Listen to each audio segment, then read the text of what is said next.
চলমান পাথরের রহস্য কি? এটি পৃথিবীর অন্যতম অদ্ভুত রহস্য, চলমান পাথর। মার্কিন যুক্তরাষ্ট্রের ক্যালিফোর্নিয়ার ডেথ ভ্যালিতে এটি দেখা যায়। ডেথ ভ্যালির শুকনো লেক ওয়েস্ট ওয়াকফ্লাইয়েতে বড় বড় পাথর নিজেরাই নড়ছে। পাথরগুলো ধীরে ধীরে এক জায়গা থেকে অন্য জায়গায় সরে যাচ্ছে। আর তাদের পিছনে লম্বা দাগ পড়ে যাচ্ছে, যেন কেউ টেনে নিয়ে গেছে। কিন্তু সবচেয়ে অদ্ভুত বিষয় হল, কেউ কখনো এই পাথরগুলোকে চলতে দেখেনি। তবুও প্রতিদিন সকালে দেখা যায় তারা নতুন জায়গায়।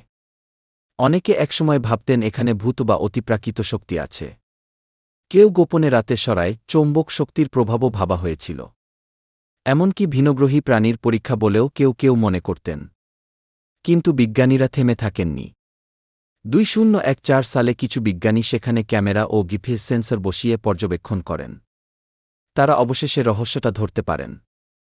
রাতে তাপমাত্রা খুব নিচে নেমে যায়, লেকের উপর পাতলা বরফের স্তর তৈরি হয়। সকালে সূর্যের তাপে বরফ গলতে শুরু করে, কিন্তু কিছু অংশ ভাসমান থাকে।